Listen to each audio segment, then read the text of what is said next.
নমস্কার, আমি রাজগুরু আপনাদের কাছে আবার এলাম। প্র্যাকটিক্যালি এলাম বাধ্য হয়ে। আমি কিন্তু খুব বেশি ভিডিও করি না, করতে খুব একটা ভালো লাগে না, বয়স অনেক হয়েছে। আপনাদের কাছে এলাম। শনির সাড়ে সাথী নিয়ে বিভিন্নভাবে প্রশ্ন আসছে। শনির সাড়ে সাথীতে এই হয় সেই হয়, নানান রকম লোকের নানান রকম বক্তব্য। আসলে শনির সাড়ে সাথীতে কী হয় কী না হয় এগুলো বিচার করে জানতে হয়। আপনার কোন ঘরে শনি জন্মলগ্ন, যখন জন্মলগ্নের চারটা আমরা দেখি, সেই লগ্ন অনুযায়ী আপনার শনি কোথায় অবস্থান করছিল, সেই অবস্থানগত অবস্থায় যদি শনি ভালো অবস্থান যদি তুলায় থাকে, তাহলে শনি মোটামুটি ভালোই ধরে নিতে হবে। সবার উপরে সবথেকে বন্দোবস্ত করা রয়েছে অষ্টগ্রহে চলে। বিফোর রিডাকশন প্রত্যেকটা ঘরে শনির যে কী মান দেওয়া আছে, সেই মানগুলো যদি আমরা পেয়ে যাই, আমরা অটোমেটিক্যালি বুঝতে পারবো শনি এই ঘরে ভালো ফল দেবে, এই ঘরে খারাপ ফল দেবে। সেটা সারসাথী না বাৎসরিক, এইগুলোর উপর ডিপেন্ড করে না। এইগুলো আমাদের নিজেদের কি হঠাৎ করে এইসব সাথে সাথী কালসর্পযোগ এগুলো বুঝিয়ে ওঠার ফলে এইগুলো ঘটছে। অ্যাকচুয়ালি সাথে সাথী ব্যাপারটা কি প্রথমে জানতে হয়। শনি এক একটা করে 2.5 বছর করে থাকে। আড়াই, তার মানে যদি কারো যদি কুম্ভ লগ্ন হয়, সে মকরে 2.5 বছর, কুম্ভে 2.5 বছর, মিনে 2.5 বছর, এই 3 7.5 বছর, এটাকে সাড়ে সাথী বলে।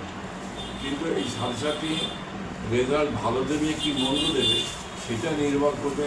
আমাদের অষ্টক বর্গে যেতে হবে, অষ্টক বর্গে গিয়ে দেখতে হবে বিফোর রিডাকশন চার্টে শনির যে মান দেওয়া আছে, সেই মানটা 4, 5 যদি থাকে খুব ভালো ধরতে হবে। আর যদি 3 থাকে তাহলে স্ট্যান্ডার্ড, না মোটামুটি এইভাবে ধরতে হয়। কিন্তু কারো যদি দেখা যায় যে 1 বা 2 রয়েছে, অটোমেটিক্যালি সে কিন্তু ভালো ফল পাবে না। তার কিন্তু এই শনির ট্রানজিশনটা তার কিন্তু এই 7.5 বছরই বাজে যাবে। ধরুন মকরে রয়েছে 2, কুম্ভে রয়েছে 2, আবার মিনেও 2 রয়েছে, ন্যাচারাল কোর্সে ও কিন্তু খুব ভালো ফল পাবে না। আবার কারোর যদি 5 থাকে, সে কিন্তু অতিরিক্ত ভালো ফল করবে। সাড়ে সাথে দুজনেরই রয়েছে, কিন্তু যার 5 রয়েছে তার মাত্রাটা বেশি ভালো পাওয়ার, আর যার 2 রয়েছে তার কিন্তু দুর্ভোগের মাত্রাটা বেশি। এইগুলো হচ্ছে শনির সাড়ে সাথীর রেজাল্ট দেখার উপায়। এই আমি খুব সহজ পদ্ধতি অবলম্বন করি, সহজভাবে বলাও পছন্দ করি। তবে শনির সাড়ে সাথী নিয়ে বিশেষ ভয় পাওয়ার কিছু নয়। শনির নিজস্ব একটা চরিত্র আছে। সে কিন্তু সততা পছন্দ করে, সৎভাবে চলা পছন্দ করে। আর কঠিন বাস্তবটা শনি আমাদের দেখায়। সেই ন্যাচারাল কোর্সে শনির সাড়ে সাথে পড়ুক বা শনি না পড়ুক, আপনি যদি একটু সৎভাবে চলেন, তাহলে কিন্তু সারা জীবনই ভালো থাকতে পারবেন। হ্যাঁ, তবে হয়তো আম্বানি হবেন না, আদানি হবেন না, কিন্তু চলার পথটা আপনার ভালোই থাকবে। জীবনে সুখভোগ আপনি করতে পারবেন। সুখভোগ মানে টাকা পয়সা নিতে পারেন না। সুখভোগ মানে সর্ব অবস্থায় সমান একটা উপযুক্তভাবে থাকা, মাথা উঁচু করে বাঁচা, এইগুলোকে ভালো থাকা বলে।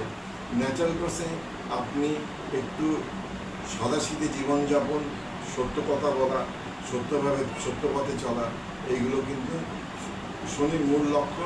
এই লক্ষ্য যারা পালন করে তারা এমনিতেই ভালো হয়। আর এই লক্ষ্য পালন করে দেখা যাবে তাদের বিফোর রিডাকশন চার্টে শনির ভ্যালু তাদের নিশ্চয়ই ভালো আছে।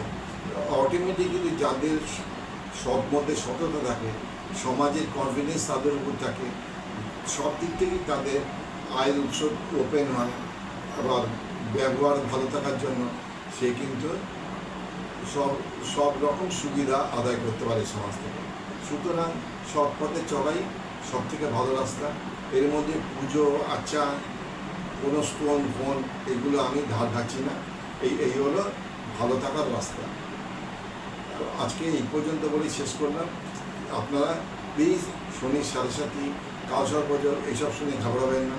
সচিন তেন্ডুলকরের কালসর্পযোগ ছিল, ও নিয়ে পরে আরেকদিন বলবো। কিন্তু সারা পৃথিবী ওকে মানে। স্ট্রিক্ট শনি সাড়ে সাথীও তাই।